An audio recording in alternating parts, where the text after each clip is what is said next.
Hello, welcome to another episode of Swapping Joysticks, your home for LGBTQIA plus gaming and streaming and stuff like that. I'm Ben, biggest Ben as you can also call me, and I'm joined as always by Eurogamer's very own Final Fantasy VII Rebirth reviewer and Miyazaki interviewer and general sex god, Ed Nightingale.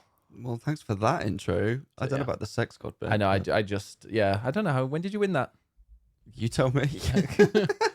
Anyway, it's been quite a week. What? It has been a week. Forget about games and stuff. How have you been? What have you been up to? I'm exhausted. Why are you exhausted? Well, if you're not counting games, or is it because of games? Games is all I've done. That's all I've done for the past week. Yeah, it's been a busy one. I need to work. I don't know what sunlight looks like. I don't know what I've done. Oh, I played some games, but yeah, no, I've not really. It's been a busy week. And we also haven't had a podcast for 2 weeks now. Oh, yes, because last week was Juan. Yes, we had a great chat with Juan, and it was very popular. Apparently, he got some great comments, got some very thirsty comments, you dirty people. But also, I think his PlayStation people were watching. Oh, nice. So hello, if I apologize if we said anything inappropriate about PlayStation games. Never. No, We love PlayStation games. we do. We love all games. We do. Do you have any plans for the weekend? Clean the flat. Oh, that'd be nice for you. Well, I need to do something that isn't staring at a screen, that you know isn't what you staring should- at my PC behind me, or... You know what? or, You should really push the boat out and leave the apartment. Wow. When was the last time you left the apartment for something that wasn't getting food or the gym? If that doesn't count, because you literally are outside for about 10 seconds. I went to choir last week, just not this week. Yeah, you did. How was that? Good fun. What did you sing? Lots of things. Oh, it's a secret. Have you got a show coming up? No, it's because I actually can't remember off the top of my head. Oh, There is one which I am not around for, but we're going to be learning some new songs soon, I think. are you going to sing that Which song would be from Frasier? Where he was like, what was that one that he was singing and they walked in on him and he was really embarrassed? It was some opera and it was like little gaiety and blah, blah, blah. And you were singing along and you recognized it. Oh, it was Three Little Maids from the Mikado. And you're like, you know, Bit you of three. Gilbert and Sullivan. Can you sing it? Three little maids from school are we, short as a schoolgirl well can be, or something like that. Wow, it's. Three that- little maids from school. Well, I'm going to clip that. Thank you. We need some TikTok fodder. Absolutely not. Yeah, it was great. That was fantastic. Well, you should recommend they do that at choir. No. Is it not? No, that's not an appropriate. Is it song. more modern stuff? Yeah, we do like pop songs. Oh, well, speaking of pop songs, I just got, what's this segue? I just got Padam Padam and Rain on Me emotes in Fortnite. Are you ruining the news stories already? No, we'll be talking about what we've been playing soon because I have been playing a bit of Fortnite, but we're going to start with something that I think, we're going to start with the two big things, which are probably what people want to hear about. Sure. And today, as of the recording, well, this goes out on Friday, but on Thursday, so yesterday, the reviews for Final Fantasy VII Rebirth came out. Can you give your opinion on that in 30 seconds so I can make it a YouTube short? No. Oh, okay. Yeah. No, I can't do 30 seconds. You needed 2,000 words, didn't you? I think it was about 2,000 words, yeah. I remember you looked last night and it was 1,999. Yeah, and then I think I definitely added some more. I think it was actually more like 2,200 or something. Would you say that you padded it with a bit of extra fluff? Wow. No, I'm just saying like the game. Wow. What? Every word mattered in that review. Did it? Yes. Except emo. Oh, yeah. Some people have got annoyed with your I'm emo sorry. phrase. It's emo. It's dark and moody. I mean, it's not quite 8, but it's getting there. Yeah, I loved Rebirth. I had a great time with it. To give you a summary, and just to say, we're not going to spoil anything. Like you played a bit of it as well. Yeah. But I have finish the whole thing, obviously. And I would like to announce that on release day there will be 5 Let's Play videos up the first 5 episodes, and then there'll be 1 per day afterwards until either the game finishes or I don't have time to get to like churn out as many. Yeah, I mean it's long. It's a long game. I finished the story. I think I played for nearly 65 hours in the space of just under 2 weeks. That's a full-time job. That literally is, because that's 32 and a half hours. I mean, it was 32 and a half hours is it 36 hours is a working week or 32 and a half? You tell me. You've got a full-time job. It was every evening and 2 full weekends solid. You're working a second job, you know. Yeah. I think in terms of review numbers, from reading some of the reviews, some people are like, I've done 80, I've done 100. I will say, I think the American journalists got the code earlier. Why? I don't know. But they got it a bit earlier. Because they're no different. It's not like the old days with PAL and NSTSC and all that. Well, I think it's just they have different PR departments for different territories. So there's a US one, a Japan one, a Europe one, whatever. So they all they work differently. So I think US journalists had a little bit longer than we did. Obviously, I saw enough of the game in that time, of course, to write a review. I finished the whole of the story. I saw the majority of the side content, but not all of it. So that was the entirety of the card game. It was most of the side quests, story-based ones, not all of them, but enough to know what they were like. I've at least seen and played all the different minigames. Mm-hmm. There is a lot in this game. And I'm still, even though I finished it, I'm really excited to go back and finish off all the stuff that I didn't get to do. I think once the game's been out for like, let's say a month, we should have a spoiler cast and do it live.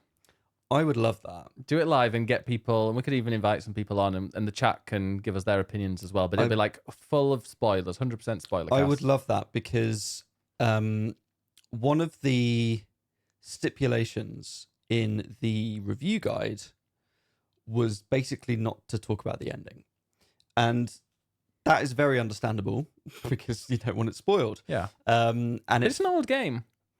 Well, it is, but with this being the second part of the remake trilogy, Square Enix have gone off in a bit of a different direction with it. So this isn't just a straightforward remake of the original, but just split into 3 games. The end of the first game, small spoiler if you haven't played it yet, is a breakaway from fate and destiny. They fight fate. They do. And that was them, carving their own destiny as characters. But it was also Square Enix themselves saying, we know that you know this story, so we're going to do something different here, and we're going to make you think we're doing something different. And they want to keep people guessing. So if you think you know what happens in the next bit of the game that Rebirth covers, you don't necessarily. And they want to keep that under wraps, which is very understandable. But also I think that notion in itself is very divisive. And a lot of people, even with Remake, were like, oh, I don't know if I like this. I don't know about the changes they're making. So I think a spoiler cast would be great to then talk about those things because there is a lot to talk about in that respect. Can invite some people on, and that will probably be in the future. But generally, so you loved it. I mean, I've been playing a fair bit as I've recorded a few of the Let's Play videos, and I'm loving it, really loving it. I'm finding all of the side missions interesting and quite fun, and they might not be the most it's not like The Witcher where every side story is its own little mini kind of, story in itself. With you're forced to do different things and do puzzles in different ways. It's just kind of usually go and kill an enemy, or you're chasing something, or you're trying to get to the end of a place that might be quite difficult to get to. But they've all kept me quite intrigued, and I think it's just because the world is so beautiful. And it's just you want to explore and find more about it. Yeah, absolutely. I think so. Remake was not really open world. It was sort of funneling you down different areas. Was generally pretty linear. the big change for this is that it's these huge open world areas. So it's not a completely seamless open world throughout, but it's these big areas that effectively operate as mini open worlds. And I think those areas are just filled with stuff to do. And the actual storyline, in terms of how far into the original game it covers, not that much happens. There are some really key moments. And if they've said online basically at the point that it ends. I mean, I won't say here, but already online, Square Enix have said this is the point that the story ends. So if you know the original, you know what story to expect. And it covers those bits. But because it's the middle game in a trilogy, there's that sense of, well, we need to move things along, but also we need to save something for the third game. So it's kind of like it doesn't go that far. The story doesn't move that quickly, which I think is one of the biggest criticisms of it. That it just doesn't really move quick enough, and then it sort of has this big moment at the end. But what they then do is they sort of pad it out with this open world and mini games and stuff. And on the one hand, that stuff really detracts from the main story, because the main story sort of, for me anyway, really lacked a bit of urgency, and I sort of didn't really care that much about it. But that's also because the side content and the side quests and all the mini games and everything are so good that I just wanted to spend all my time doing that. I was so distracted by cards. Oh my god, Queen's Blood, or Queen's Gambit as I keep calling it. I also keep calling it Queen's Gambit, but it's Queen's Blood. Yeah. And just before we go into that, like you were talking about the lack of urgency, I really liked that. Because The Witcher 3, for example, the urgency is always there. It's like you're literally chasing Ciri, and every single time you get to where Ciri is, she's just left. So this was, I like the fact, and it just felt weird doing side content, side missions in that game when you're like, well, I've got to chase this person that's running away. Like, shouldn't I be getting a move and just like focusing on that? Whereas this, it's not so urgent. You're kind of just wandering along. In fact, can't remember. I'm just following some people. And I think, I think that's all you do for most of the game. Yeah, so it's like, but I'm not not necessarily chasing them, and there's no real urgency, as you said, which makes me feel less guilty when I go and explore, because I've completed the first. So, well, let's just explain. It's kind of split into a bunch of open world areas. Yeah. And I've done pretty much everything in the first two areas. And I'm guessing that most of these open world areas are kind of connected with a maybe a shorter, more linear story. Yes, it tends to be that there's a dungeon or something that connects them. So, for instance, the first area is the grasslands, and then you go through the mithril mines, and then they come out the other side into Junon, which is the next area. So there's often a dungeon that connects them, or a story event, or something like that connects them. So yeah, they operate as like an open world, and it's open world in that typical sense of, oh, I'm going to go and find a tower, and then that's going to unlock some icons and give you activities to do. Now, what I will say is that sounds incredibly Ubisoft. Like Ubisoft 2010. And in practice, it's sort of not, because you don't actually have to climb the towers to reveal the icons on the map. You can just go there anyway if you want to find stuff. And it also doesn't reveal the map. The map itself only opens up as you explore. So it's covered in fog, but as you move around, it unfogs, and the towers don't do that for you. No, and also some things on the map will only show up once you've done certain missions as well. So it only unlocks like a few things. Yeah. And it's not the kind of Far Cry, jumping puzzles to try and get to the top, at least not in the two areas I've got. In fact, the first area, most of the things that you had to hit were literally on the ground. So you didn't even need to climb anything. They do vary the climbing of the tower. Okay. Throughout. So it's not, it's not complicated. It's at least slightly different. Uses your brain a bit differently. Yeah, a little bit.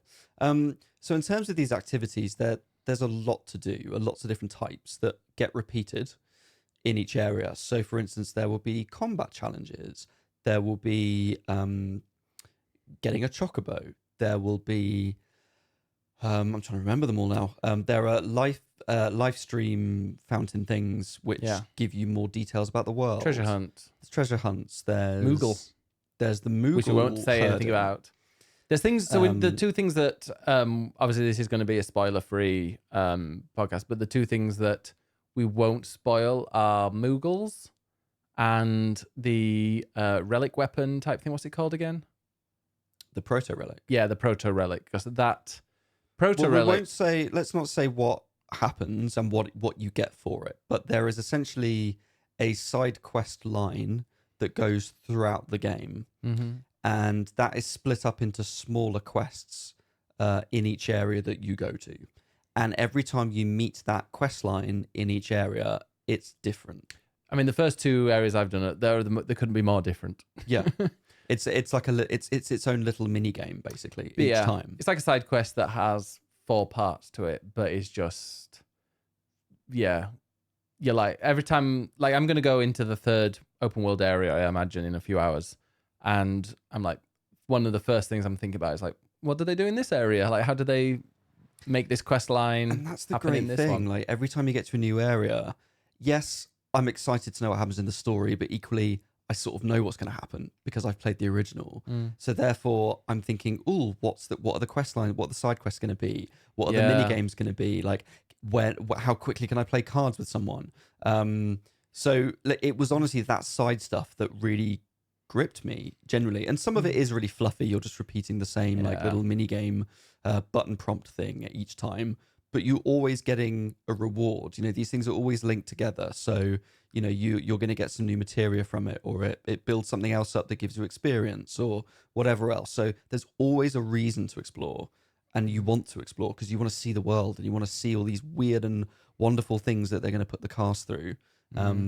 The side quests, as you said, they're not like Witcher style, massive storylines, but they're all little kind of mini vignettes that you are always accompanied by another member of the party. Yeah, so that's interesting. So you know, you might do one where you're accompanied by Tifa the whole time, and it's at the end of it you boost your relationship with Tifa, and then you might do another one, and it's Barrett. Who did you have the highest relationship with in the end? Red 13. I won't say what happens, but you were dating the dog. Yep. Have you ever dated a dog? No, but maybe I will now.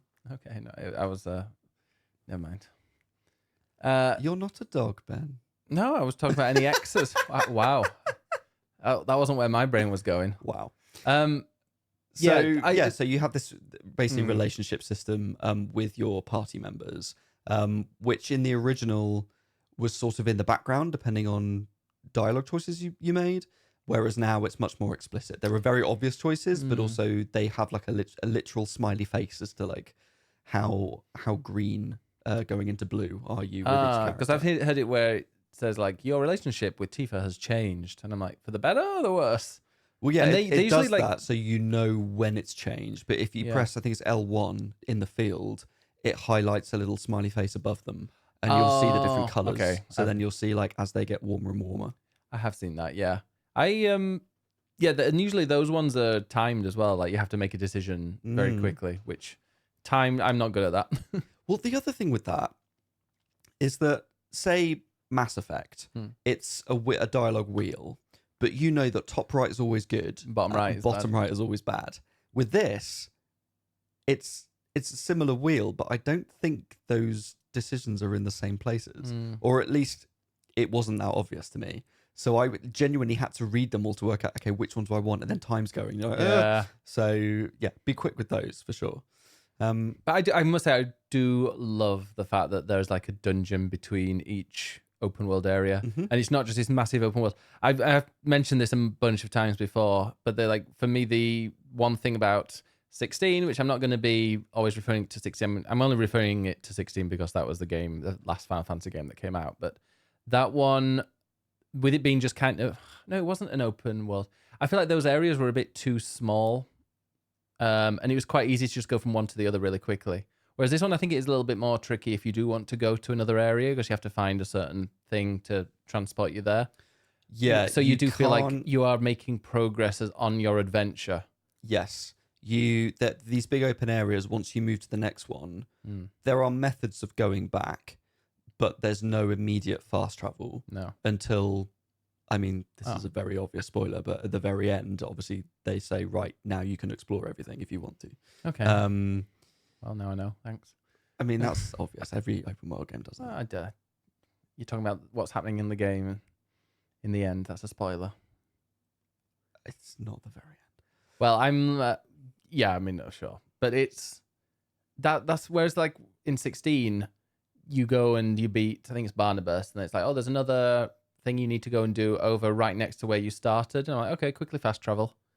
And Yeah. You can't do that. Yeah, and that's something... And you don't feel like there's as much progression when it's like that. I like to feel as though I'm on an epic adventure. Mm-hmm. I like Lord of the Rings, you know, I'm on a unexpected journey. Oh, that's the Hobbit, isn't it? Yes. I want to go along here and I want to feel like I'm a million miles away from where I started and look how far I've come. Not like, oh, I can go and quickly fast travel to this first place and collect something that I'd forgotten or I'd left in a chest there or whatnot. So, yeah.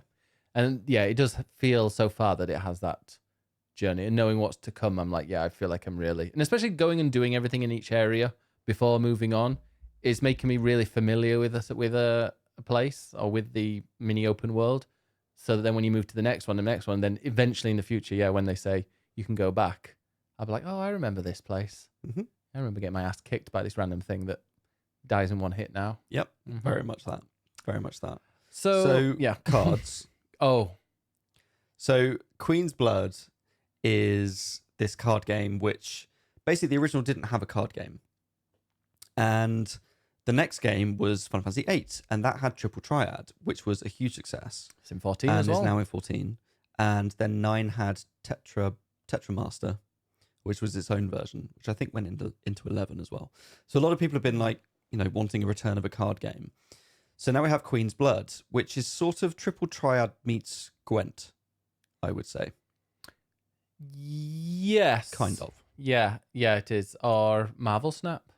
Sort of. Kind of. There's essentially, it's like there's a board, there's 3 rows, and you place your cards on the board based on these little shapes on them that allow you to progress along it, and you have to outwin your opponent with more power. But and I've obviously finished the quest line and you haven't, all I'll say is that there are abilities on the cards that become more complicated. Okay. So as you get further in, you genuinely have to like think about your deck and strategize and work out what cards are going to be most useful to you. And it's genuinely a really fun little game. I would buy that separately. I was thinking the way that they 100%. The way that they have like a proper board with like a little castle at the side of it every time you go there, I'm like, I'm sure they're going to sell that for like $500.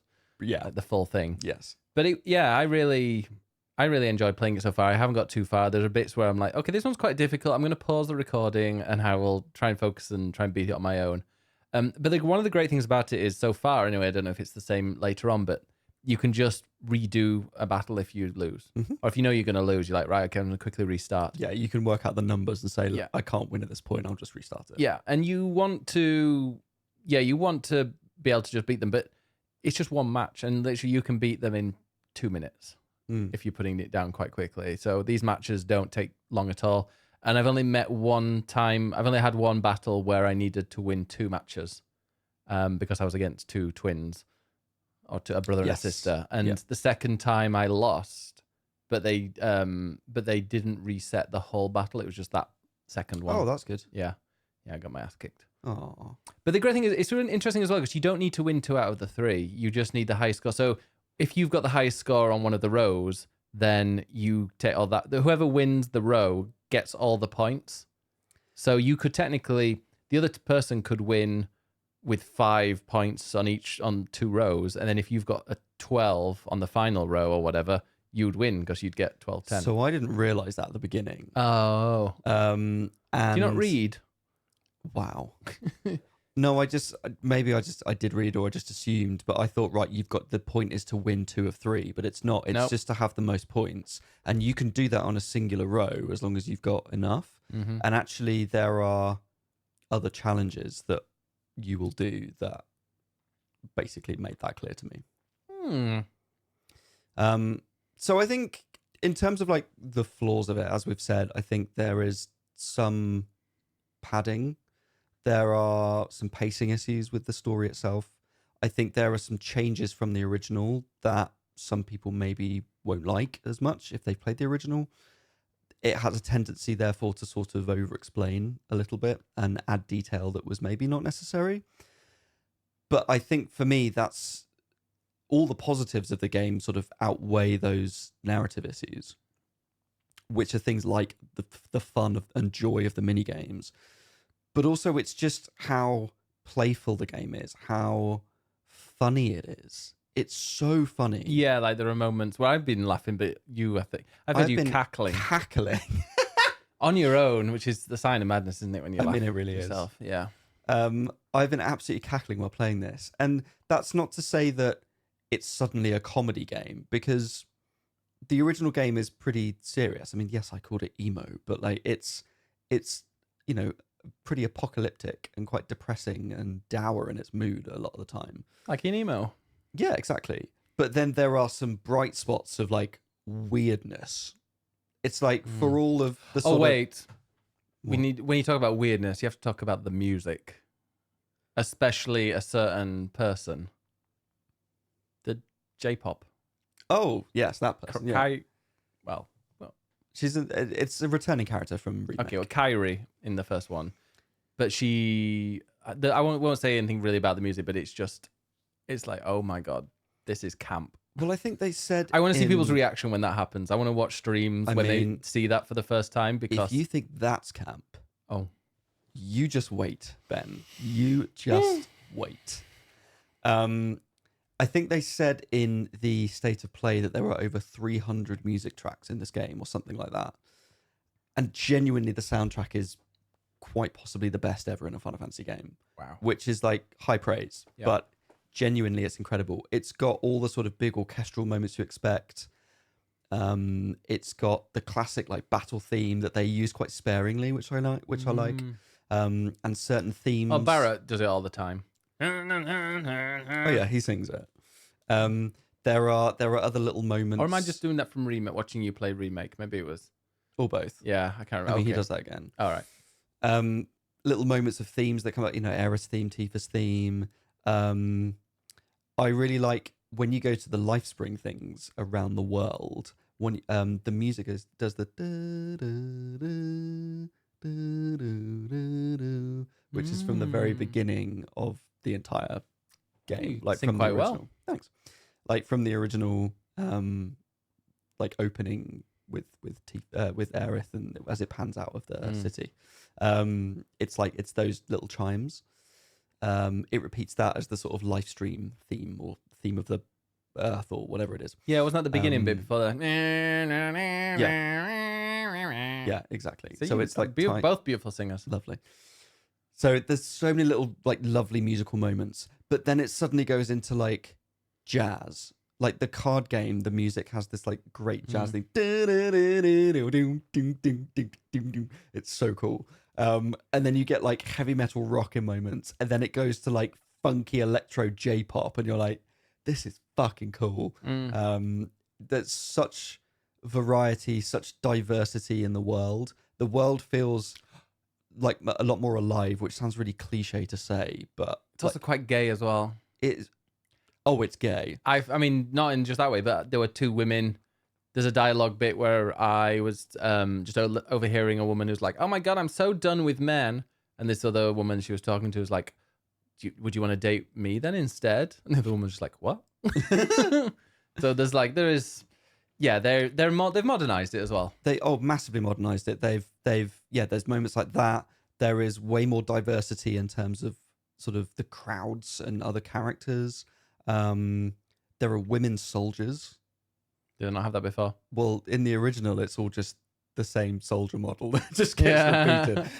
But like, there's shock horror, women soldiers all of a sudden. Like, there's so many nice modernisms that just really bring it up to date. There's a person who, and who's the person that I'm trying to like say it but not spoil anything about it. But there's when you go to Junon, you then you get you become like a soldier, and there's a person who recognizes you, or the person who's like, why aren't you wearing your soldier uniform? You need to go and get these instructions. And that guy, I can't remember who it was exactly, but like just complete comedy. Like with his neck going back like this, going, what? And just, really over the top campness. But yeah, that game is just like the script and the line deliveries are so over the top in places and just really camp. And I love that the game as a whole really balances and sort of flips between really serious and really emotional. And there are some genuinely, I mean, you haven't even got to a lot of either of these contrasts yet, but there are some really emotional moments in it that are genuinely touching and are really well acted. But then suddenly there's like Moogles and talking animals and Chocobo and weird pageantry camp stuff. And it really flits between both in a really amazing way. Well, speaking of that, we can announce that on release day, or maybe before release, I think it'll be before release now, just because everyone will be then playing the game on release. But just before, we're going to be releasing the next Swapping Joysticks. So the next Swapping Joysticks will be released a little bit early, but it will be a special, just as long, a good hour and a half. We were chatting, but it's an interview with Paul Tinto. Well, they're double names, and he is the voice of Kate Sith, who, if you've not played the original, you probably saw Kate Sith for a very, very brief second. I think, or was it in Intergrade, maybe like a preview? No, it was in Remake. I think there's one cutscene where you suddenly see Kate Sith out of nowhere, and it's just this nice little nod. So Kate Sith is a cat, a robot cat who rides a Moogle. Yes, and Kate Sith is in this, but yeah, he is the voice of Kate Sith. And one of the things he did speak about was how, like it's this absolutely, million mile an hour speaking, kind of really Scottish cat, but then doing all the goofiest stuff. But every now and again, there's like a really emotional bit, and it means a lot more when contrasting the two types. And we talked quite a bit about Scottishisms. Which we learned very we learned one. What did we learn? Scunner. Yes. Do you remember what that is? Your wee scunner. Let's not. No, let's not try and do the accent. But yes, your wee scunner. So yeah, I think that's for me is what I really love about the original. Call Victoria that in your morning meeting tomorrow when she says something a bit cheeky, like, "Oh, you wee scunner." See what she says. I'll throw it in. I'll let you know. Do in the middle of one of the Eurogamer podcasts. Just see your reaction. I think that's what ultimately I love about this game is that however divisive it might be, however many flaws there might be in the storytelling, it's just the characters and the humor and the playfulness and just this really beautiful tone to the whole game, with really well-rounded characters. I think it's fair to say that I think even from the original, the characters are probably the most iconic Final Fantasy party collectively, and I think they've made all of them, even the slightly more annoying characters, everybody is just really well-rounded and just really human and it's hard relatable, to and I just love that about it. It's hard to describe that. I think you've mentioned this before, not on the podcast, where it's quite easy to say, well, this thing I liked and this thing I don't like, but the thing that you liked the most about it is quite hard to describe because it's just everything together and coming together in the world. Yeah, it's a feeling. Like you can pick apart the mechanics of certain things, or the mechanics of storytelling, or we haven't even talked about combat. Combat's great fun. And there's all these RPG mechanics that all sort of interlock with one another. So if you want that customization, there is absolutely a lot of that. So yeah, you can talk about the mechanics and stuff, but sometimes it's just a feeling you get. And I just sat for 60 odd hours just with a smile on my face, giggling, reliving this old story that I love, but in a new way, and experiencing it in a different way, which, yeah, it's not the same as the original. And if you're overly precious about that, then maybe this game isn't for you. But if you go into it with an open mind of, do you know what, I'm prepared to see this story in a different way, then there is absolutely a lot to love. Brilliant. Would you recommend anybody play it if they haven't played Remake? No, not at all. Yeah. Like Square Enix, I think, said, "Oh, we've made provisions so that people can jump straight into this." There I'm is like, the well, there's story. a 3-minute video at the start, which, I mean, sure, it's a summary, but it's not the same as playing it. And I don't feel like there's much of a sort of tutorial And necessarily. as far as I Like, remember, Intergrade isn't involved in that at all. no, Yeah. yeah, that's another thing. Integrate's not part of that. So, yeah, this is not a jumping in point. So if you're thinking, oh, it sounds quite interesting, go and play Remake first. Yeah, because if you want to play it, you'll own a PS5, and I think Remake and maybe even Intergrade is on the PS Plus, or at least the first Remake is. Yeah, Remake is definitely on PS Plus. I think it includes Intergrade, and also I'm pretty sure if you buy Rebirth, it comes with Remake essentially free with it. Does it? I think there are different editions of it, and I'm sure like a lot of the digital ones have Remake as part of it. So just play it and So just play the whole thing. stick it on easy. I mean, yeah, the best thing is if you haven't played Remake, then you've got even more content and even more of an incredibly epic story to play. And there's still an entire third game to go.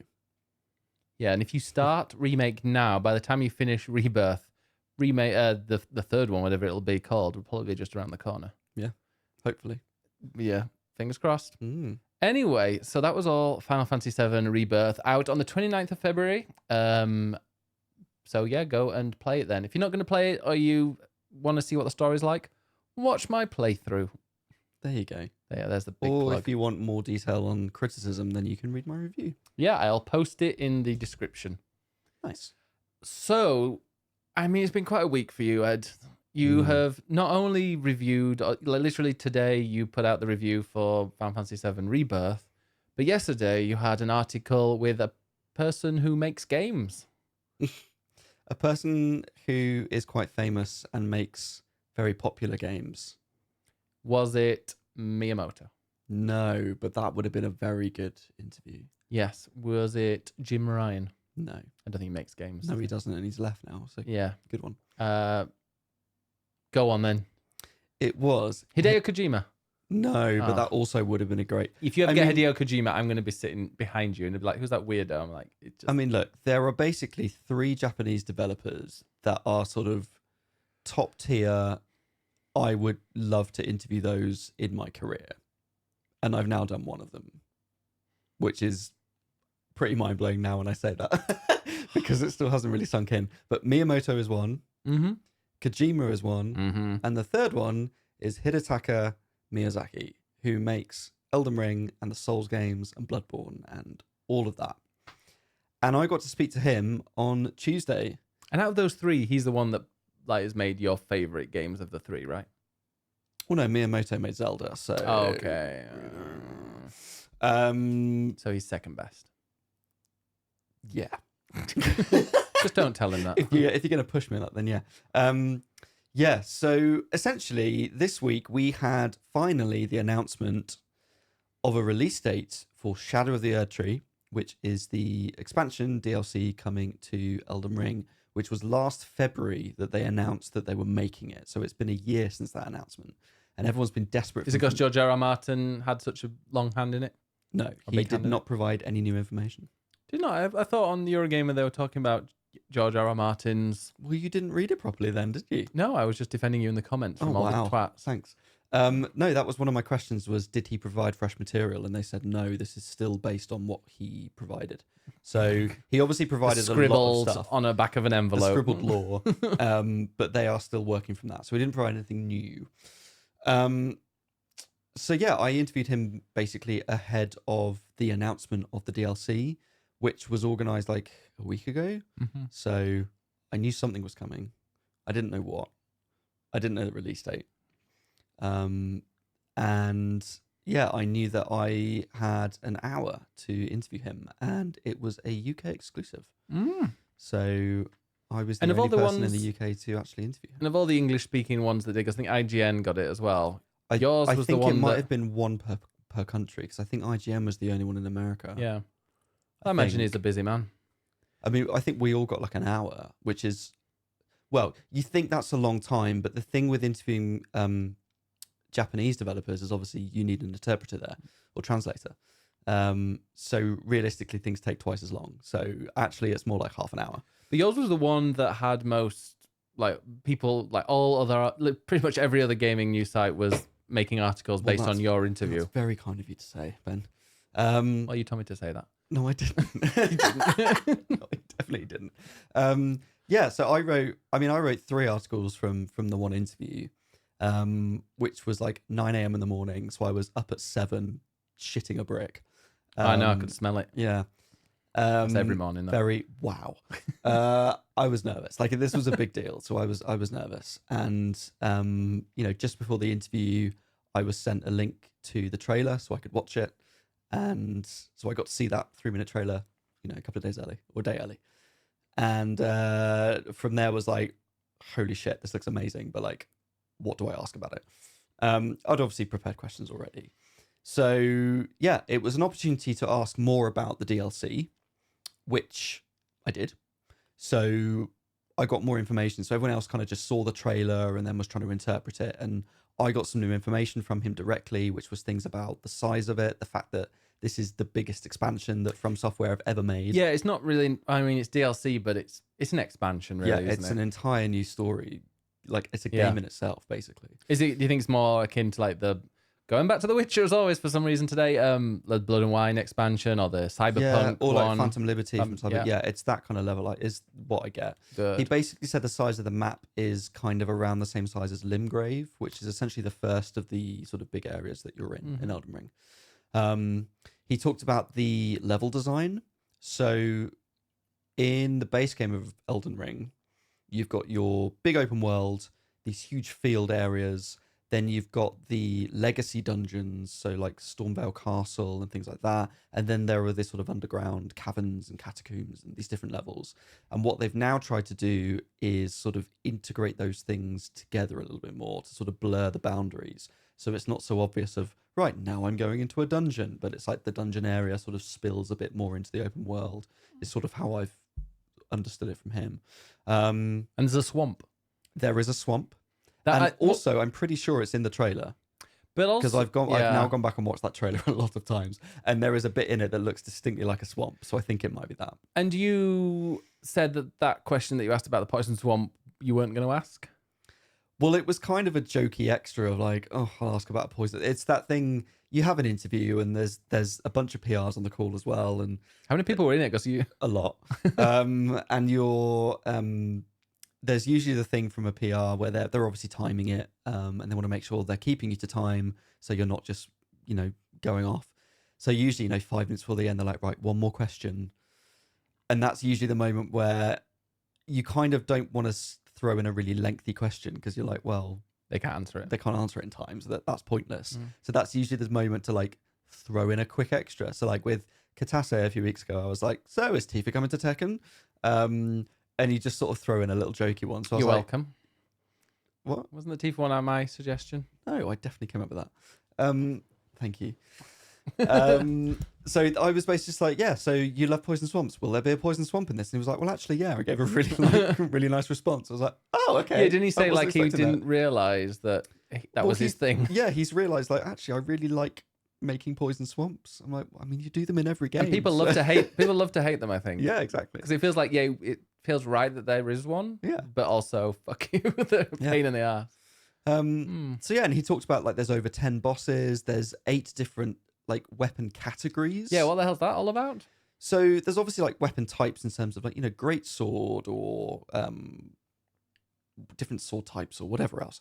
And they've got new categories. Now they haven't said what they are, but one of the things I've seen in the trailer is like high flying punches and kicks, which genuinely looks like Tekken. So I have a feeling there's some sort of like melee punching fighter kind of weapon type, maybe. They've already got the switchblade, haven't they? I think there's something like that. Or I think can you imagine if they added gauntlets or something, but this is proper like Tekken style fighting. No, I mean like if they add the weapon from Bloodborne. Can you imagine the? Yeah. Or there's another one that's like a crossbow that's firing fire bolts but really fast, which looks like a machine gun almost. Yeah. And I think you also see at the end of the trailer the main character's fighting this boss guy who they've said is called Mesmer. who is the big bad of the expansion, basically. But the player character is sort of lunging at him with this huge, like, spiked shield thing, which makes me feel like shields aren't just for defense, but you can actually use it as a weapon now, maybe. So maybe that's one of the categories. There's lots of speculation in the trailer, but so I got a few extra things from him, which on the trailer specifically, which was really nice to have some extra context. Also, I took the opportunity to just speak more generally about the Souls-like genre, because he made Demon Souls and now has made the Dark Souls games and Bloodborne and Sekiro and Elden Ring, and people now call them Souls-likes and call everybody else's games that copy them Souls-likes. And I was like, well, what do you think of that? Like, did you anticipate that you were ever going to, make a genre? Yeah. And, how do you feel about people basically copying your work? And he was saying, Souls-like is a very vague term and people interpret it in different ways and there's no right or wrong way of doing that. And he sort of likes that other people are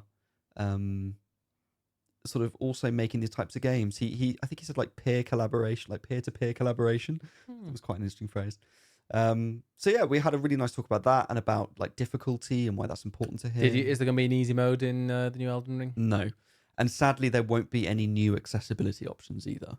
Because I asked him about accessibility. Because obviously, a lot of people talk about accessibility and then they say, oh, yes, the game is more accessible. It's like, no, what you mean is it's approachable because it's open world and you can approach things in different ways, but it's not accessible for, disabled players that might need that. But then you've got people that are playing it on like a dance mat with the thumb and tapping Morse code and stuff like that. So well, yeah, but they're modding that in. So that's not part of the game options itself. So they're not adding any new accessibility options, which I think is a shame because people have been calling for that.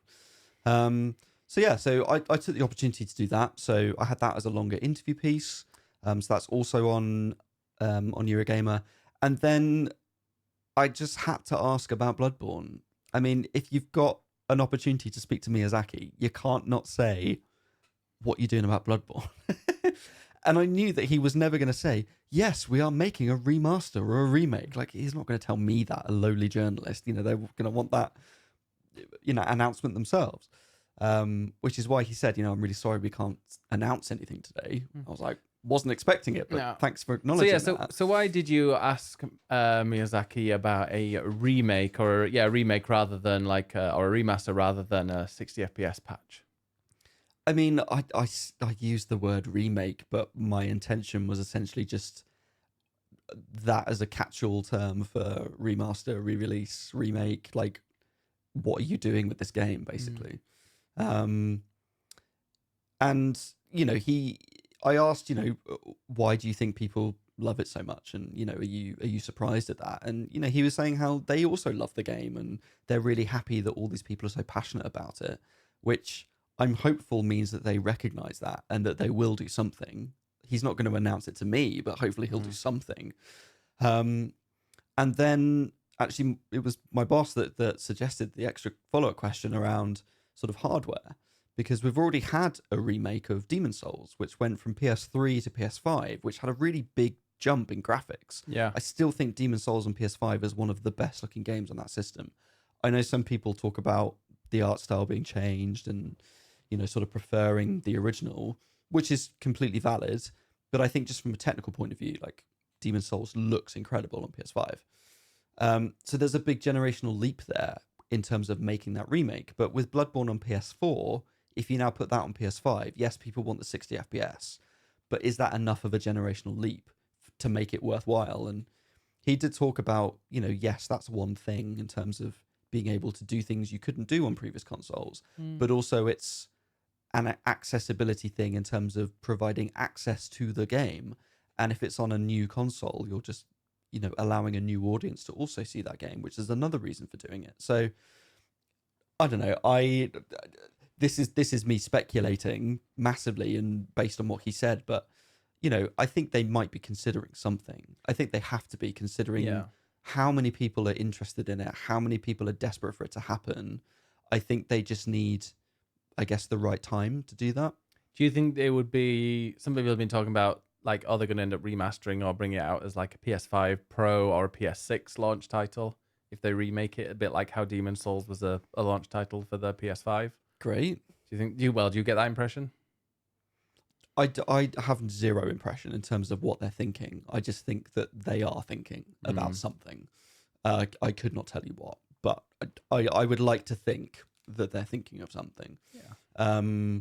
Just because there's so many calls for it.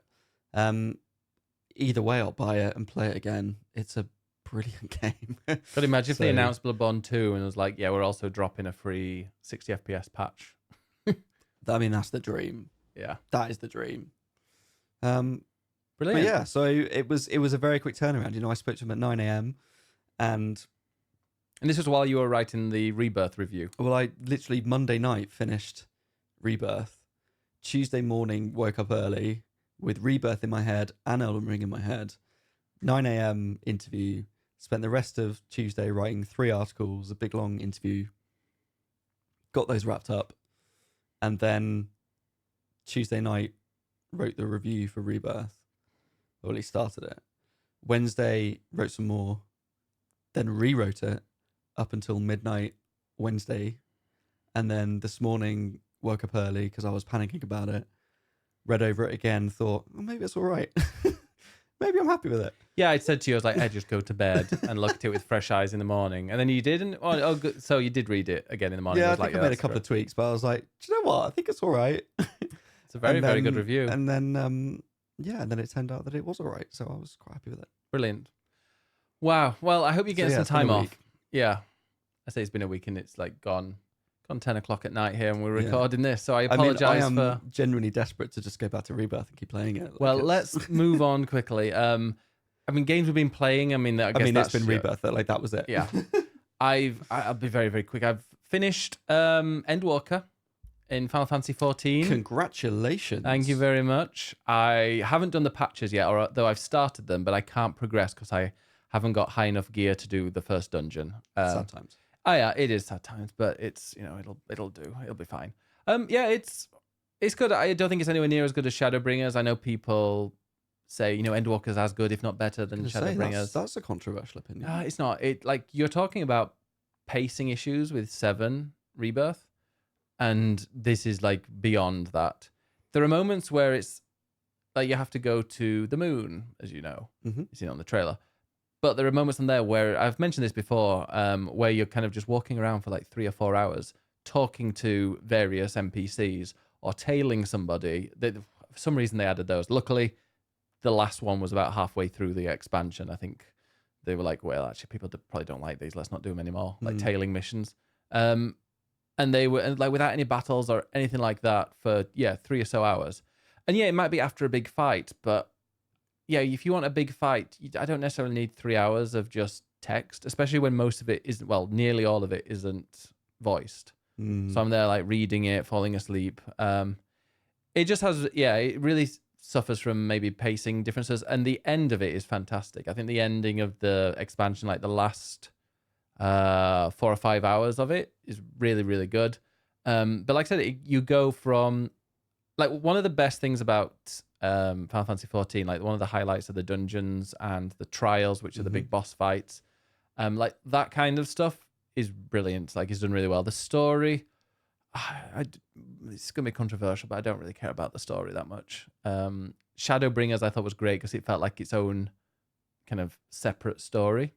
It's quite self-contained. It is. Whereas, and I think, and to be honest, starting the patches after Endwalker, because when Endwalker finishes, that is fully it. It's not like the end of Shadowbringers where it kind of peters out and then it finishes and then it kind of slides onto the next bit, but it's also interconnected. And there's bits of Shadowbringers in Endwalker, there's things that they talk about. This feels like the end of Endwalker, boom, that's it. Door closed, that's it. And it's a completely new experience, which makes me think that it would be really great for if they're making kind of a second entry point into the game. So if you play, you can maybe, let's say the Light versus Dark, I think it's called, is that Zodiac or the Heidelin story? That is its own thing. And you can go and do that as a legacy thing, whatever. And then, but you can actually start from Endwalker, from Dawn Trail if you want. So I wonder if that would be, because you don't really need to know what's happened before in these patches. It feels very, very, very separate. Like I haven't played Endwalker yet, but I wonder if, because it's tied up that storyline, are they sort of a bit hampered with, we've had all of this other stuff that we need to find a way of wrapping it up, and now maybe with Dawn Trail they're a bit freer to go and do something completely different. I think that's what they're going to do, and I feel like, and I think Yoshi P's mentioned it before, talking about a second entry point into the game, and I think this will be a good one. And like they've given me an encyclopedia, and when I start talking to people, it fills up their kind of lore details about them. Mm-hmm. So I'm like, well, if I just did this as a new player, then I could be playing, and when I talk to somebody, they give me their entire backstory, which just, yeah, it definitely feels as though they could do that. But like I was saying, the best things in this game are less about the story and more about like the battles and the way that they do their dungeons and their boss fights. I mean, we talk about Souls games and having very unique and impressive boss fights. I think the same with 14, like the amount, because like whenever I play a dungeon, I always look at because I don't play with people, I play with NPCs the first time I do it. But before I go into a boss fight, I'll look at a guide and it'll tell me like their attacks, so I can look out for them. It actually makes me quite excited because I'm reading them going like, oh, that sounds quite cool. Oh, that seems cool. And it keeps in my head. And then I see it happening. And I'm like, oh, I need to go and stand over here, or I need to dodge. I know what's coming, or I know what I need to look out for. And it's still challenging. I still like might fail because you don't know exactly how it's going to be done. But like every boss fight does feel very unique with special abilities. And those are really fun. And the boss fights, the big boss fights that are kind of a separate thing, are also incredibly intricate and quite cool, although I do those with others because they can res me. But I'm like, yeah, it's like, for example, you'll just do a really long story bit, and then all of a sudden, like at the end of Endwalker, no spoilers, but it's a dungeon and then a trial, like a big boss immediately after the one, and that happens twice in the last few parts of the game. And then there's also like another battle immediately afterwards. And I'm like, this is fantastic, but it's just like all being concentrated at the end, which makes sense because it's the end of the story. So you want these boss fights. But it just, the pacing, and I know they want like these big boss fights to feel even more special when you're kind of a bit more chilled afterwards. But I don't need 3 hours of walking around. I'm happy to do, a few like chilled bits, maybe for an hour or so. But it's just, there are so many moments that I just find a bit dull when I'm sticking to the main story, and I'd be quite happy for them to just, to not have that, because that's just when I put it down and come back to it later. Just as a sort of final point on Final Fantasy, I think it would be really interesting just to sort of understand more about how Square Enix works and about how its business units work, because I wonder how much sort of cross whatever there is between the team working on 7 remake and the team working on and CBU3 who work on 14 and 16. Yeah, because I think 16 was the next big. Well, I feel like 14 almost has a separate audience to the rest of the series because it's people who like MMOs and have loved that world, and obviously there's a lot of people that love both, of course. But I feel like there are a lot of people that have maybe grown up or have more recently got into the single-player Final Fantasy games, haven't played the MMOs, and so then when they played 16, expected that to sort of lead off from the others. And a lot of the criticisms of 16 were things about pacing, about fetch quests, about sort of lulls in the story that sort of dragged on a bit too much. And I'm like, have none of you played 14? Because that's exactly what 14 is. And maybe because I played 14, I was a bit more forgiving of that in 16. But I think there's a lot of similarity between 14 and 16, which you'd expect because it's the same team. Yeah. But then that doesn't always apply to 7. But then I think that actually 16 does great things that 7 doesn't do. So like it's interesting. I'm spitballing, but I just think it'd be interesting to know more about how they all work with one another. It'd be interesting as well to see what it's like with other MMOs, if they have like big lulls in the story before fights. And I know that you're not going to have a dungeon after a dungeon after a dungeon. Is that an MMO thing? Maybe. But I know you're not going to have dungeon after dungeon after dungeon. It's just the story is it's just the most obvious. If I can see something is obvious, then it's obvious. Like it's the very, very, very most Don't be so harsh on it. obvious thing. No, like I quite like... So I go into games, I go into films and stuff like that. I don't want to guess the ending. I'm the opposite of you. I'm not, because we're watching Frasier, and every time you're like, well, this is going to happen. I'm like, it's literally a sitcom, Ed. There are traits. Of course, that it's quite obvious what's going to happen. The funny thing, the thing that makes it entertaining is how that happens and stuff like that. We're not trying to guess the end. But I'm somebody that likes to go into films and games kind of not even thinking about what's to come. So that I'll be nice, so I'll be surprised. Everyone else will be like, oh, that was obvious. But I'll be like, oh, wow, that was really cool. And I enjoy that. So when I'll be playing 14 and I'm like, well, it's very, very obvious you're trying to kind of make me explore this entire vast area because you're impressed that you've made it or something. And like, you want me to go over here and then you want me to go over there and you want me to go over here. But it's like, I have been battling people. I've been battling gods and summoning and doing all this kind of stuff. And you wanting me to go collect apples in this giant hangar, and like go and get 6 different types from these different tree areas. I'm like, okay, I know you're just trying to pad. And I know if you don't have these, then the story might be quite short, and you don't want that because you want people to take their time and enjoy it. But I just like, can you make it a bit more interesting? Yeah. There's a bit, all I'm going to say without spoiling it, there is a bit, I'll just say Elpis, which everybody that's played 14 will know, that is very, very story heavy, and you don't really do any battles at all for 3 or so hours, but it was really interesting.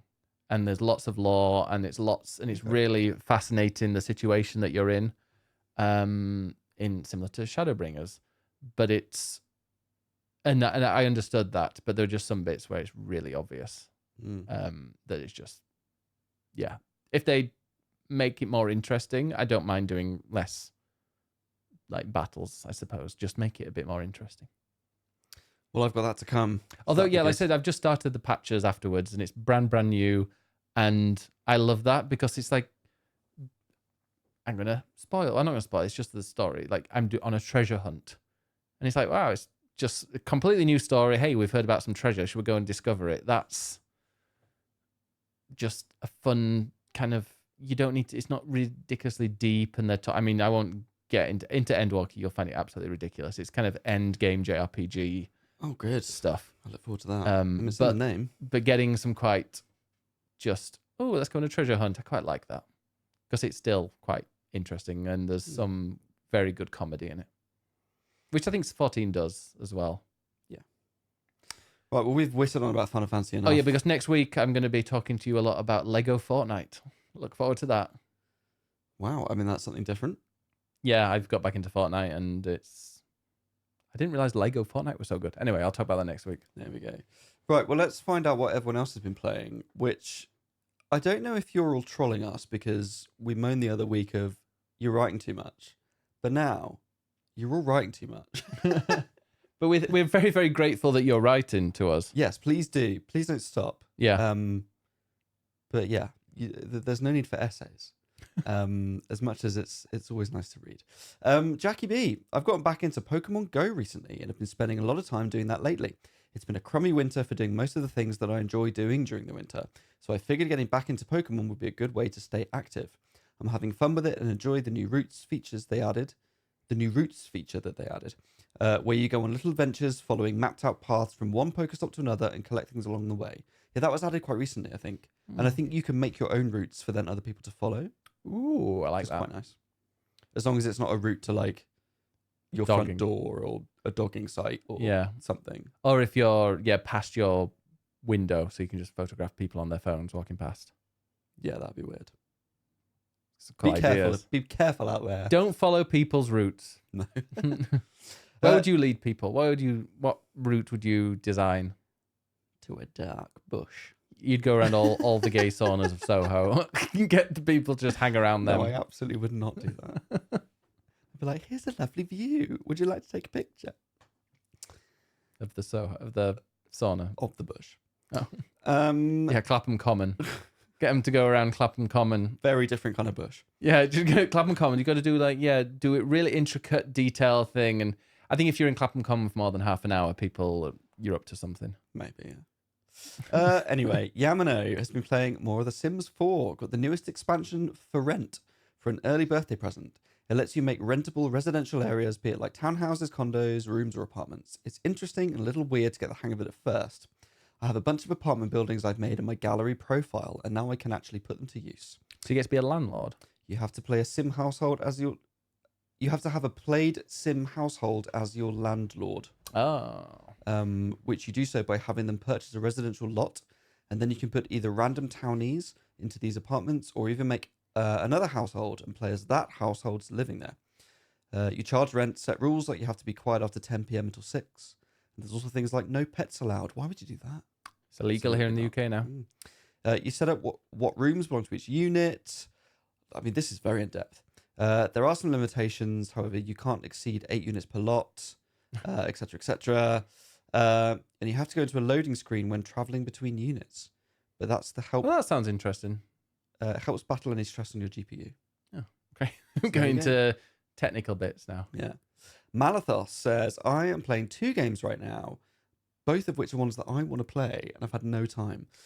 Grand Blue Fantasy Relink. I really want to play that. I just heard such good things about it, but I'm playing too many RPGs right now. Same. There's too many RPGs.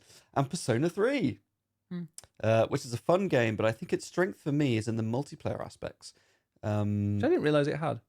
Or maybe that's Grand Blue. The game has a single-player narrative, which is very anime. Yeah, I think this is Grand Blue. But they have these quests to hunt down big baddies, and you can team up with friends to go fight them, picking different characters. The combat is fun. The art and design is bright and colourful. It's not my favourite thing I've played so far this year. I will probably bounce off it pretty quick for 7 Rebirth. Yeah, now I want to know. Yeah, now I want to know. What's your favourite thing so far this year that's not Rebirth? That's not Rebirth? Oh, God, I haven't really played anything new this year. Prince of Persia? Probably, yeah. Well, do you think Rebirth could be your game of the year? I mean, we're back on Final Fantasy again. I have a feeling that it, like, on the one hand, I can see its flaws and it's not a perfect game, and I'm like, you'll go for some maybe indie other crap, games will be, not necessarily. Maybe another game will come along that's just really exciting and really original, and just a sort of really complete experience. But I can't stop thinking about Rebirth. I'm really excited to play it, and I sort of feel like my heart is in it more, which I love. Debs, I've recently been playing Panorama, which in some ways is very much like Dwarf Romantic in the way it looks, but it plays a little differently. There are also certain biomes you can keep together, but after placing down X number of tiles each level, you get a bonus card, and that is usually some type of special building which also helps to expand and grow your map. It's been quite fun and challenging. The main goal to win the game is place down all the buildings in the world, which I have not come very close to yet. Sounds like fun if you're into that. I just reminded me of, I think, did I speak about Viewfinder last time? I think you did, yes. Yeah. Play it, people. It's great. Right. Mr. Wibble. Okay. Just briefly. Mr. Wibble has given us a thesis. Give us a TLDR. I've been playing some more Prince of Persia, The Lost Crown. It takes a bit of time to remember the controls, but it's pretty easy to pick them back up again because he hasn't been playing for a while. It really does bring back memories and experiences of the OG Prince of Persia, including some of the seemingly impossible sections where a chain of double jumps, aerial dashes, and wall jumps transports me to sections of the map I never thought I'd get to. I was but a glint in the postman's eye when the first Prince of Persia came out. I bet. I've also begun to appreciate the flow and structure for the boss fights, each of which so far requires a bit of a different approach, and none of which seem to be excessively punishing on the warrior difficulty setting. I'm not sure what level that is. It does help if you remember the abilities you have and if you upgrade some of your gear. Also, playing in exploration mode means you do have to backtrack now and again. Oh yeah, because that doesn't tell you where to go. The game does let me change that on the fly, but there you go. I've also been playing Against the Storm, which is on Game Pass. It's a roguelite city builder. In this game, you're supposed to rebuild civilization in a world ravaged by the Blightstorm through building villages which support the central smouldering city with resources and goods. Completing a task will reduce your Scorched Queen's impatience and grant you reputation, which means you have more time to build the settlement and complete more tasks. It's not necessarily a fast-paced game, and it requires some strategic thinking, but great fun to play if you're into city building with a twist. #words. So many of them. A lot of words. And then we have Pancake, who's also given us a thesis. TLDR. Firstly, Sims 4. They've been playing or trying the 100 Baby Challenge, which is largely self-explanatory, but you have one sim that's able to get pregnant, and you try to have and raise 100 babies. But if your partner gets old or leaves, and like, how do you? Do you have to bring in multiple partners? Do you, or maybe you die? Do you have to? There are stipulations for when you can age up the children, largely based on skills and grades, and you can only get pregnant from an individual sim once. You can't hire a nanny or leave the house aside for searching for a new sim to woohoo. Wait, do you have to wait? Oh, okay. You don't wait for the kids to grow into adults. And so hang on. If the original sim gets too old to have babies, the family line passes to the youngest sim in the family that is able to get pregnant. Yeah. Is there any incest in this? I mean, I think there probably would be. So far, I have 5 kids, and while one is an adult, I'm keeping him around as long as possible to help raise the others. It's a challenge for sure, and much harder now that there is a whole new infant life stage to play through.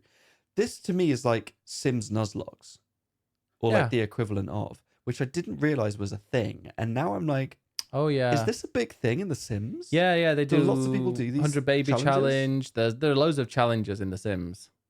Wow. Rags to riches. I think that's just like the general one. But I need to go look this up. Yeah, this generally seems quite interesting. I also played Kind Words for the first time last week. Less a game, more of an uplifting letter writing platform. You send out a request for kind words about something you're struggling with. Oh, I think I've seen this. Send letters to others based on their own requests, or send out kind messages to anyone currently playing. Yeah, it's a multiplayer. It was on Steam Fest, maybe? Yeah, I feel like Victoria might have played this at work. It's all done with real people, and while there are message reporting options, I haven't needed to use them. There's no real storyline to follow, but you can collect stickers attached to the letters and decorate your virtual room. That's quite nice. And lastly, we have Gary, who says, played Stardew Valley. Was nice. Brilliant. I think on balance, that was a good length. Gary balanced everybody out there. Yes. And Stardew Valley is a good game, and you should play it more. Maybe that should be a game I chill with. I really need to play Stardew Valley. Yeah. Who do you date? All of them. Okay. I think you can. Maybe it's a mod. Polygamy mod. Well, so I bought it on Steam. I've got it on everything. Well, yeah, so I got it on phone. I bought it on Steam, which I've played a bit with you, but only briefly. And I thought, do you know what? This feels like a handheld game. I really want to get it on Switch. But now you've got a Steam Deck. So I'm like, maybe I'll just play it on the Steam Deck. If I'm not using it. Got it. So I've been using my Portal lately. So have you? You played a bit of Final Fantasy on it, didn't you? Oh, I did. A bit of a remake. But, well, the spoiler... What do you think to it? What, of the Portal? Yeah. Really nice, actually. It's You get used to it quite quickly, don't you? Yeah, it's not, like, super heavy, but I feel like the way that I was holding it, it hurt my left hand a lot more than my right. Well, your right hand is a lot stronger. That's true, but I feel like because I'm using the left hand for the stick, I need more control, whereas the right hand is just buttons. So just, I don't know, the weight of it, after a while I was like, okay, this is a bit heavy to hold. Yeah. But the screen's really nice, and it ran pretty smoothly, actually, which was decent. Yeah. Nice bit of kit. Yeah, I mean, spoiler for next, but I'm going to play more Rebirth, but I also have Ultros. The vagina game. The uterus game. Okay. Which I think is going to be a nice little Portal game. So I think I might play it on that. Brilliant, please do. I can use the TV for the first time in like 3 months. You're welcome. Right, let's just quick rundown of the news. That was the news, wasn't it? Oh, wait, we've got the Nintendo stuff. Well, in terms of news, we've obviously talked about Elden Ring. We didn't say the release date, which is June 21st. Just before my birthday. A week before TwitchCon. Well, I'm afraid I'll be busy. So we're going to see Troye Sivan. Oh, that's true. And then TwitchCon. Oh, that's true. And also, there's something else. When's wasn't there another singer that we're off to see? No. You tell me. No, there isn't. At some point. I hope it's the 1st of June. Oh. Romeo and Juliet. We're off to see Romeo and Juliet with Tom Holland on the 14th of May. So plenty before. Loads of time. Anyway, that's a lot of time for Elden Ring. Oh, Taylor Swift is the 9th of July. We should probably get our things booked. We should do that. Elden Ring, Shadow of the Earth Tree, June 21st on all platforms. It is £35, which is quite a bit for an expansion, but I think people will pay it because they love Elden Ring. And also that expansion is the first digital only DLC from FromSoft. So previously with like Dark Souls and Bloodborne, you could buy a complete edition on disc, and it had the DLC on the disc as part of it. You can now buy a Shadow of the Erdtree edition, or you will be able to buy a Shadow of the Erdtree edition of Elden Ring, but the disc of that is only available on PS5 and Xbox Series X and S, even though the DLC is also on PS4 and Xbox One. And the disc is still just the base game, and then you have to download the DLC separately. And it's the first time they've done that. So just to be aware. So that expansion will be unplayable once all servers go down in like the distant future. I mean, sure. And yeah, I guess you'll need some extra disk space for that. Speaking of disc, also before I go on to the next bit, Elden Ring, I believe, is probably going to be a future Let's Play. After Rebirth, I think it'll be a great one. After Rebirth, there'll be definitely a short game, and then probably Elden Ring. I'm down for it. Good. I'm glad. I need to finish it, and this would actually force me to get through a fair bit. Well, I mean, on a similar line, as promised, I'm going to be playing Sekiro on stream. And great game. I am actually really excited to get back into it now that Elden Ring's in my head. I mean, I want to replay Elden Ring, of course, but because of course I do. But yeah, I'm actually quite excited to play Sekiro. Anyway, we'll go. The other thing I was going to say was related to Xbox, so let's talk about that. Sure. Because some games are coming to other consoles. Yes, which I think we did talk about last time, or at least it was rumored. And then they had this podcast where they announced that 4 games would be coming to other consoles. Oh, it was a waste of time. It was the worst podcast. It was a podcast Worse about nothing. It was no news. Like it just non-news. Wow. Like it didn't Ed. need to be a podcast. Like all You're they talking said about us.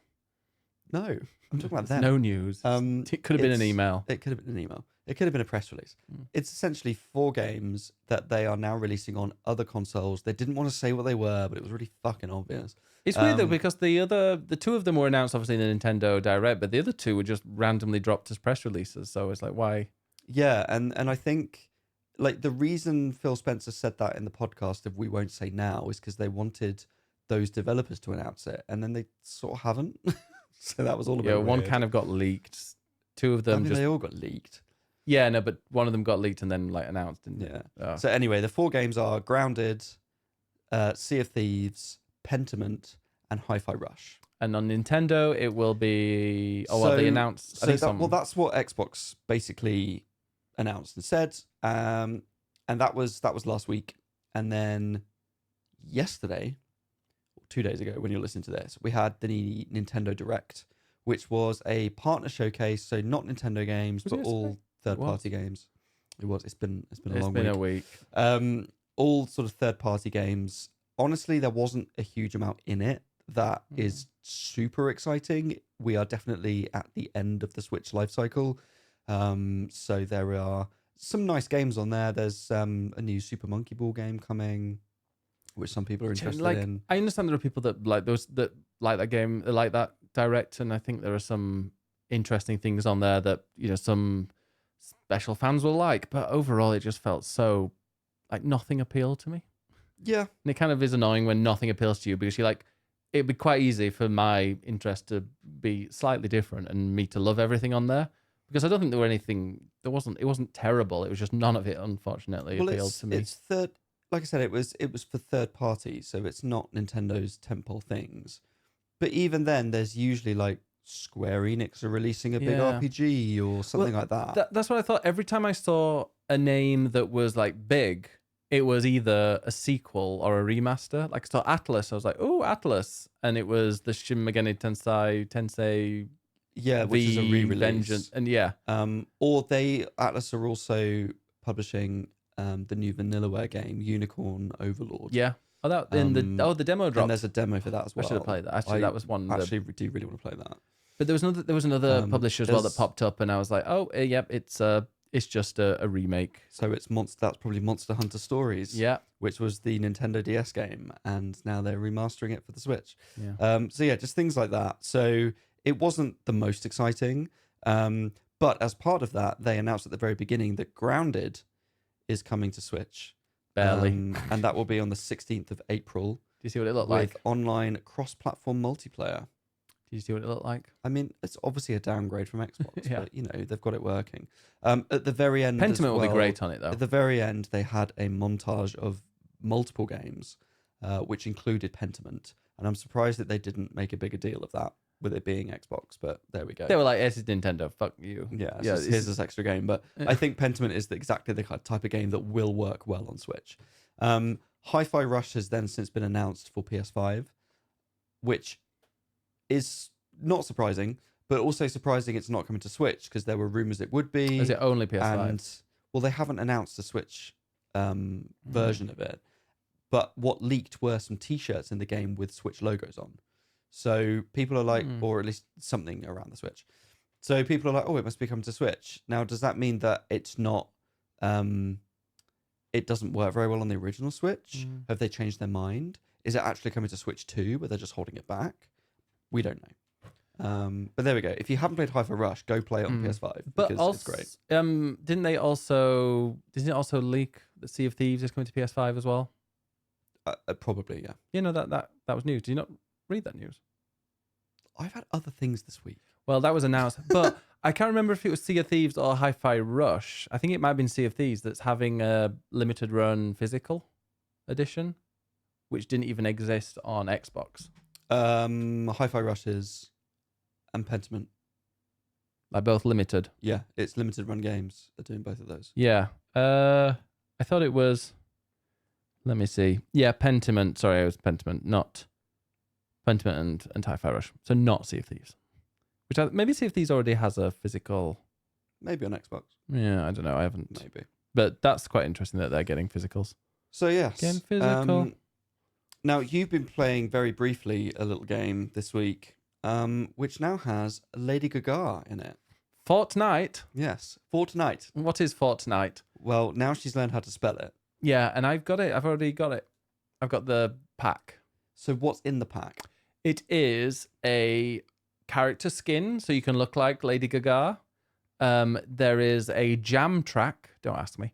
There's also an emote for Rain on Me. The best song for Beat Saber. Yes, I agree. And then there are two instruments. There's a microphone and a guitar. Don't ask. Don't ask. I don't know how to do them or what to do with them because last time I played Fortnite, they didn't have fucking musical instruments. They had a pickaxe, a backpack, a paraglider, and an outfit. Well, are they used in the main Battle Royale mode? Apparently they are. Is this exclusive to the festival music mode? No, you can do both apparently. Oh. That's what it says. It's like available in, for those extra items, it was like available in Battle Royale and Festival. So does this mean that we can pair up as a duo and you can be Lady Gaga and I can be Ariana Grande and then we can just do Rain on Me in real life? But also, do you know the good thing about the skin? There's a Lego version. So you can literally have Lady Gaga as a Lego character. What the fuck? So it's Fortnite quite something. Is so stupid. It's so stupid. It's like it's such good quality, which is a bit that's the weird thing. Like the Lego Fortnite. I'm going to talk about it next week because I've only played the very beginning of it, but it's like this is really good. This is really, really polished.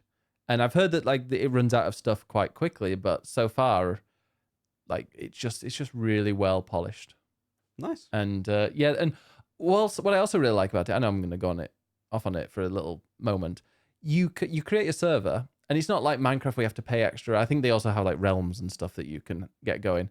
But I quite like that you've got like 8 save slots to make a server. You can choose immediately whether you do the survival mode or sandbox. But you can also do it multiplayer so people can join you.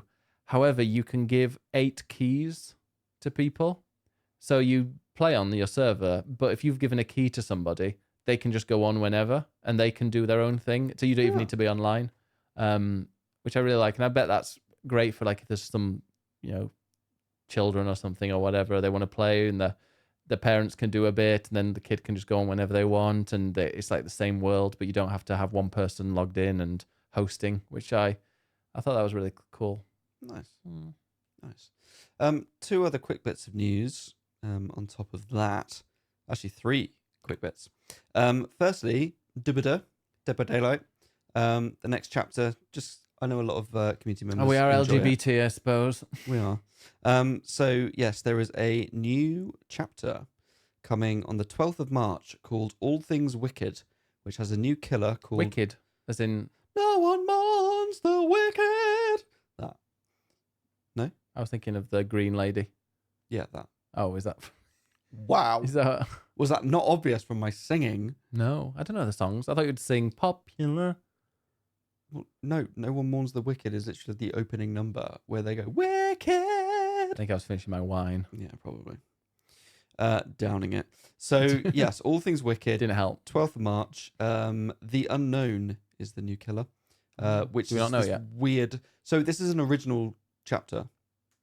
It's not based on an IP, so it's them doing another of their own making. It's this weird kind of creepy thing. They had this teaser of a sort of hand cam style horror thing of someone in a tent and this weird thing comes out of them. It was terrifying.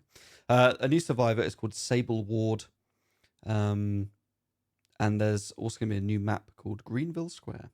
So there we go. On top of that as well, they now have an Iron Maiden pack. So you can wear costumes based on Eddie, who is Not the Lady Iron Gaga, Maiden. is it?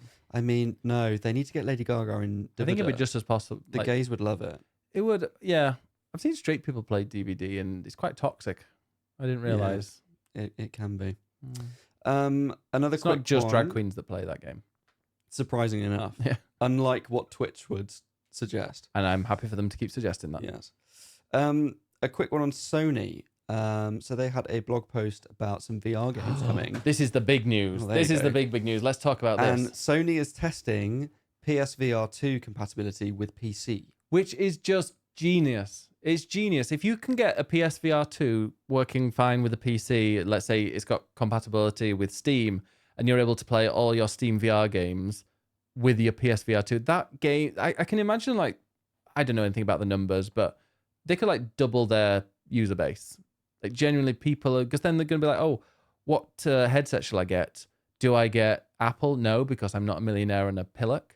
Do I get the HTC ones or whatever? But like, oh, they just work with PC and some of them are really expensive. This is what, £500, was it? Probably less now. I think it's had a price drop maybe. I don't know about that, but it is pricey, yeah. Yeah, it is pricey, but it's like this will work with PS5, it'll work with PC, it'll be incredibly comfortable. It'll be the one that people go to. I feel like this, if they do make it so that it works with PC. There's my dinner. It was very nice though. You're welcome.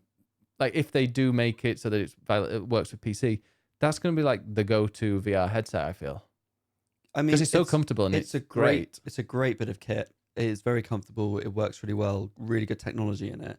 I think the problem with PSVR 2 is that there just aren't enough games to play on it. Where this completely gets rid of that issue. Yeah, and I don't know if that's because Sony themselves aren't making enough themselves, or they're not pushing it, or they can't get others to get on board with it, and they therefore have this stock of headset hardware that they can't get rid of. But if they can make it compatible with PC, where there are PC VR games, that immediately opens up like the user base for them to sell more headsets. Yeah. And then once that brings in more money, they can invest more into actual games for PlayStation. And maybe they can comes back around. port some of those VR games onto Steam as well. Well, that, or does that finally mean that you can play Half-Life Alyx with a PSVR 2 headset? I feel like I should play the first Half-Lives before I play that. I mean, you should, yes. I think it's a prequel, isn't it? Something like Well, it is a prequel, but yeah, I just think that's genius. I think it's a really, really good idea. It'll benefit, like there's no downside for them, I think. Like if they make it available on PC, anybody that's got a PSVR, they're going to, I mean, it's gathering dust behind your Zelda thing over there. That would get more use. Yeah. I need to crack it out again because I actually really enjoyed it. And it's really really comfortable. Need to play some more Beat Saber. I've bought so many packs in Beat Saber. I really need to get some use out of it. And also keep me a bit healthy. Yes. Or get me same. healthy. I'll do some of that this weekend. That we keep forgetting that because I'm like, oh, I need to do some exercise, but the gym is Yeah. Beat Ugh. Saber. Perfect. Right. The last bit of news is more just a heads up that next Tuesday is the 27th of February. Well done. And there is a Pokemon Presents because it's Pokemon Day. So every year, Pokemon Day, they will basically lay out what's coming for the rest of the year. So if you're into Pokemon and you want to know, next Tuesday is the day for you. I think You're it's a going to be. pokephile. I think it's going to be interesting because we're not going to get like the next generation. But I think last year was obvious that we would get DLC for Scarlet and Violet. This year, it's less obvious what's going to happen. Pokemon Sleep 2. Sure. Did you try that once? Yeah, it was annoying. And then you had to keep it on, and then you had to put it in the bed, but we've got a small bed, and like...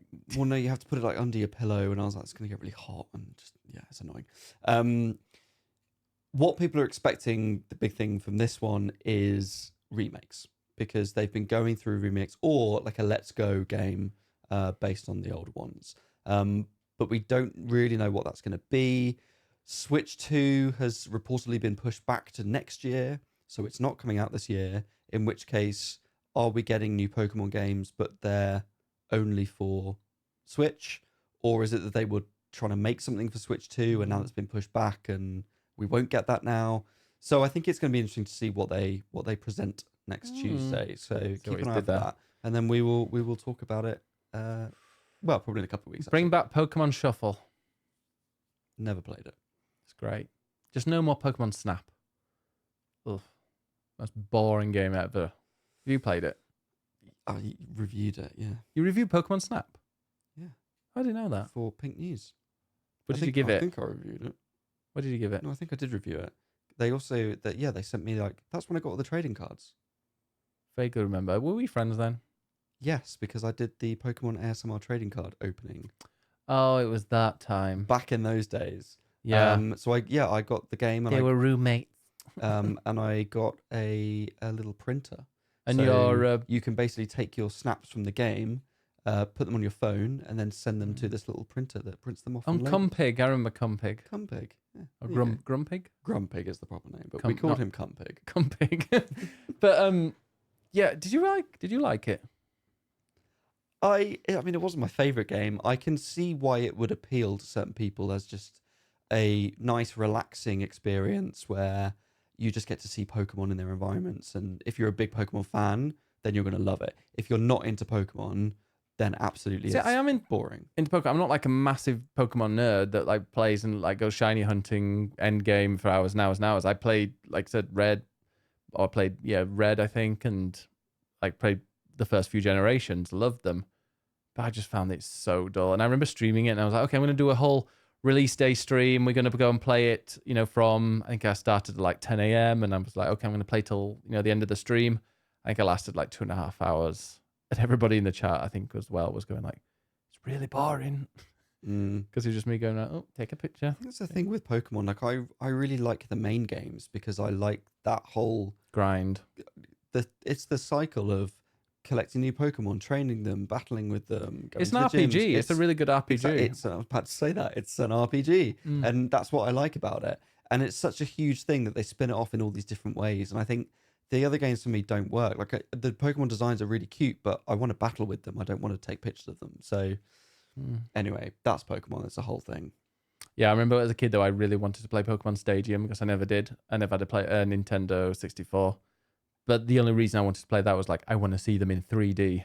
Yeah. Not just on the cartoon or... Once you've seen them, it's also quite boring. Yeah, that was another thing I didn't want to go. They padded it out with minigames that were really boring. Oh, they're minigames, isn't it? Okay. Anyway, well, is that it for the news? That is it for the news. Brilliant. Well, thank you very, very much. It has been a slightly longer episode because it has been 2 weeks since we last recorded. And the next one... It'll be another 2 weeks. Oh, yeah. We're going to put the next one up as a next week episode. Yep. That'll be... So please go and check that out. Also, all my videos, including the podcast, will be up at 9 a.m. UK time instead of 1 p.m. Going forwards. I know you hate that phrase, don't you? From now on. Yeah, from now on. From now on, they will be going up at 9 a.m. So if you are someone that likes a podcast kind of in the morning while you're eating your breakfast or answering your emails at work, hopefully they will, the podcast will be up and you can have it on your second monitor or whatnot, rather than waiting until 1 o'clock. Because the podcast itself, the actual audio goes up like 5 a.m. So it's ready for you when you, turn your podcast player and you're walking to work or wherever. But yeah, the podcast video will be up at 9 a.m. And if that suits you, let us know. If you were like, no, please do it a bit earlier because I like to watch it, whatever, let us know because we are here for you. Are we? Yeah. Oh. We don't do this for the good of our health, do we? It's just an opportunity to rant. Yeah, just opportunity to, well, I mean, we started it just to hang out together. And now we do it quite a lot. Yeah. We're sick of you, really. just got into the habit. Anyway, Ed, how can we find you? And well, what else have we got? We've got so next podcast is going to be the interview with Paul Tinto. And we have a little chat about his surname in that as well. So Paul Tinto, go and check that out. That will be next week, just before the game comes out, probably Tuesday or Wednesday. Because it's out on the Thursday, isn't it? Mm-hmm. So probably Tuesday or Wednesday. So make sure you have your alerts turned on. I'll post it in the Discord, discord.gg/biggestbennis. But also, just keep an eye out for that. Anything else you've got planned this next week? Not for the next week. It's going to be a little quieter. I will be back streaming on next Monday. I missed stream this week because I was busy playing Rebirth, which I couldn't say at the time. But now I can say I was too busy finishing it, so I skipped stream. But I'll be back next week. I am going to play Frog Detective. A brilliant game. I have that on Switch, and I just want something short and fun and colourful and a bit silly. So exactly, and actually so the next two podcasts, next one's going to be the interview. The one afterwards, we're going to do something special, and it might even be live, because that is the Oh My Gosh streaming week, raising money for Great Ormond Street Hospital Children's Charity. So join us for that. It's probably going to be live. Join the Discord, follow us on Twitter. We'll put all the notifications there. If you don't manage to catch it live, don't worry. The video as well as the audio will go up at the usual time. It's just that I think I'm going to look to try and get a few guests. So that would be, and that's the first week, pretty much the first week of March. The actual event is the 4th to the 10th of March. If you are a streamer, creator, and you want to take part, go to gosh.org/OMG. Or just send me a message and I'll help you organize it all and, set everything up if you need it. I need to do a stream as well. You do. I'm going to do some crowd control. Well, like that. We're also going to the theatre next Friday. We are. Which we will report back on. We shall. All right. Follow me at Biggest Bennis pretty much everywhere. Just the Suicide Squad Let's Play will be finished before Rebirth comes out. So I've got a fair bit to do this weekend, but I don't think I've got too long to go. Go and check it out. Something big happened in the last one, which I wasn't expecting at all. So, Nice. And it wasn't the bit that you came in on. It was something else afterwards. Oh, very nice. You can find me at ed_knights on Twitch, on Twitter, and you can read all of my stuff, all my reviews and interviews on Eurogamer.net. Excellent. And go to swappingjoysticks.com for all the links to our video playlist as well as everything else. Spotify, Apple, everything else. Nice. All the other bits. And please like and subscribe, leave a comment. We will always reply to them. And we always enjoy reading them. So thank you very much. Until next time. See you then. Bye. Bye. I got to press the button now. Hear it. Wait. Oh, I wasn't ready. Bye. Bye.